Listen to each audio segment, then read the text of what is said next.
आत्मिक विकास की 4 कक्षाएं। Professor Ramcharan Mahendra MA। आध्यात्मिक विकास की दृष्टि से हम संपूर्ण मानव समाज को निम्न स्तरों में विभाजित कर सकते हैं। 1. साधारण मनुष्य। 2. सुसभ्य मनुष्य। 3. सुहृदय मनुष्य। 4. आध्यात्मिक महापुरुष। साधारण मनुष्य मानव जीवन के प्रथम स्तर पर रहता है।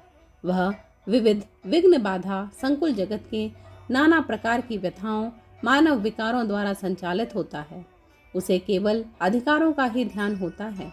आज संसार, देश, प्रांत और घर घर में अधिकारों का युद्ध हो रहा है। एक व्यक्ति दूसरे व्यक्ति से अधिकार मांग रहा है। साधारण मनुष्य दूसरों से अधिकार के लिए लड़ता है।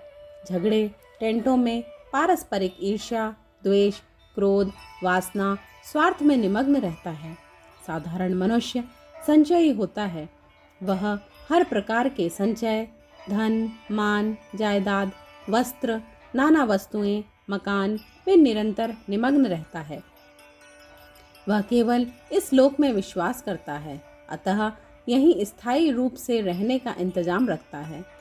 द्वेष, घृणा के विकार उस एक स्थान से दूसरे स्थान पर तरंगित करते हैं। वह परदोष दर्शन में विशेष दिलचस्पी लेता है। जब उसके स्वार्थों पर धक्का पहुंचता है तो वह पाशविक बल का प्रयोग करता है।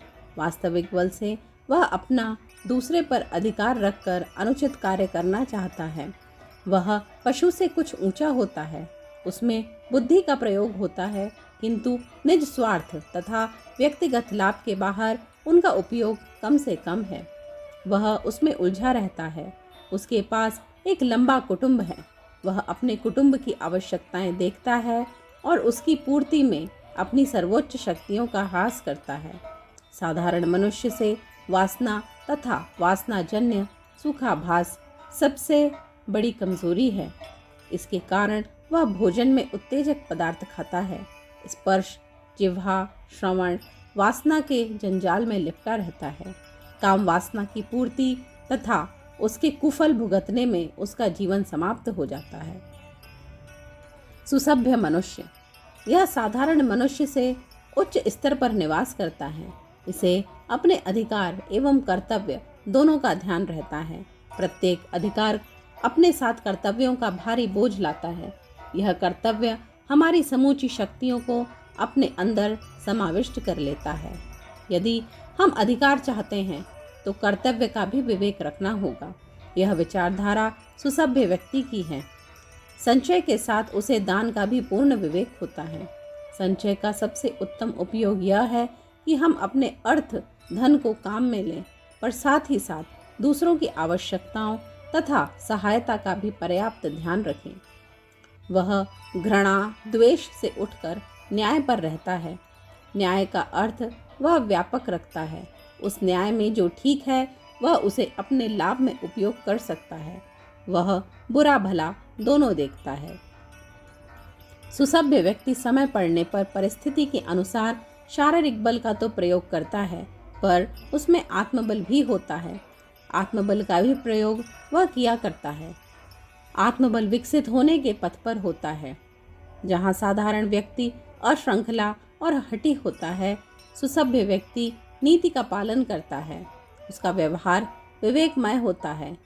बल तर्कपूर्ण नीति में विश्वास रखता है। इस श्रेणी के व्यक्ति में विद्या का उचित उपयोग रहता है। विद्या उसे कर्तव्य के साथ अधिकार का, बुराई के साथ भलाई का, शारीरिक बल के साथ आत्मबल का, नीति के साथ विवेक का, न्याय के मार्ग का अवलंबन दिखाती है। वासना का उचित उपयोग वह किया करता है। प्रत्येक वासना के जन्य सुख का प्रभाव बुरा होगा, पर उससे मुक्त होना भी संभव नहीं। अतः कम से कम उसमें प्रवृत्त होना उसका काम रहता है। समाज तथा व्यक्ति के हित के अन्य कार्यों में, ललित कलाओं तथा ज्ञानार्जन में उसका समय लगता है। उसकी वासना निमंत्रित होती है। सुहृदय मनुष्य। विकास की तृतीय श्रेणी में मानव अधिकार के स्तर से ऊंचा उठकर केवल कर्तव्यों की ही कामना करता है। वह संचय के स्थान पर दान को अधिक महत्व प्रदान करता है। न्याय के साथ 2 और देवी विभूतियों का उदय उसके हृदय में होता है। क्षमा और प्रेम, इन दोनों के शुभ प्रकाश में वह निरंतर आगे बढ़ता है। वह सब में अच्छाई ही देखता है। प्रदोष दर्शन की संकुचित एवं त्रुटिपूर्ण भावना से मुक्त होकर वह दूसरों के गुणों का उत्तमोत्तम दैविक तत्वों का विवेचन पसंद करता है। गुणों में विहार करने से वह स्वयं अमित गुणों का स्वामी बनता है। उन गुणों का बीज उसके मस्तिष्क में प्रस्फुरित होता है।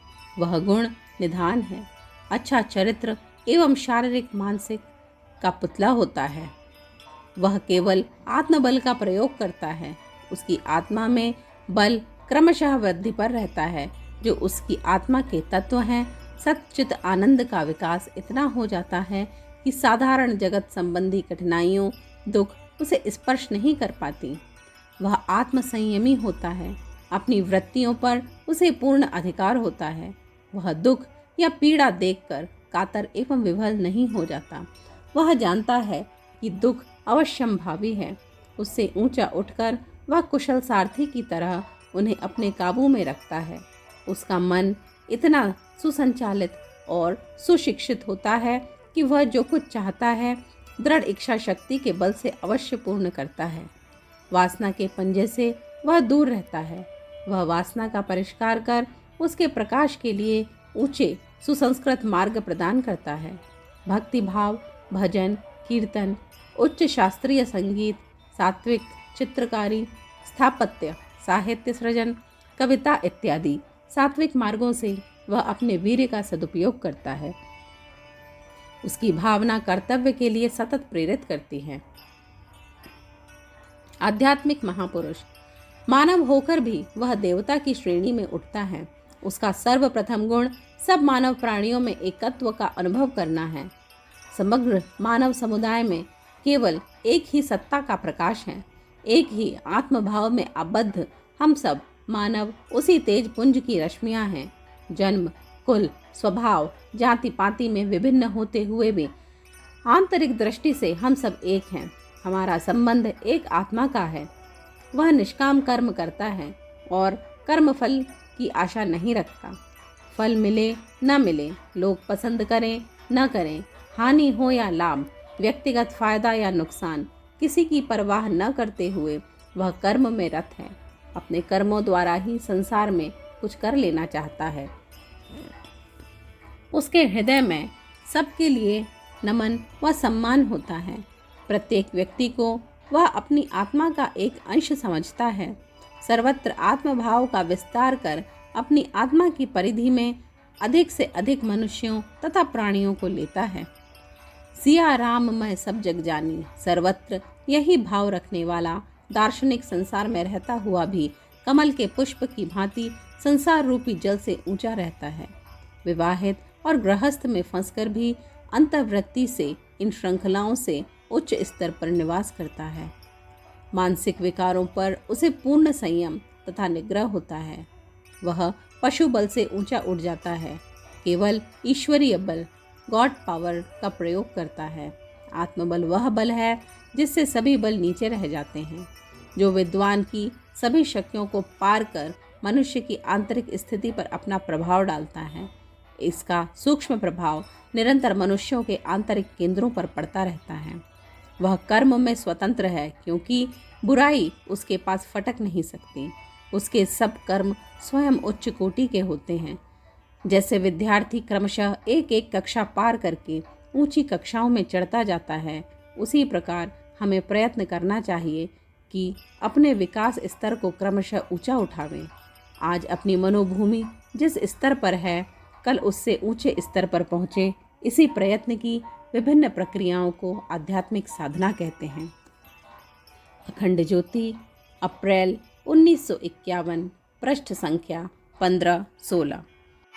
हमारे YouTube चैनल विचार क्रांति दूत अखंड ज्योति पत्रिका को सब्सक्राइब करें एवं अगली वीडियोस प्राप्त करने के लिए बेल आइकन दबाएं। धन्यवाद।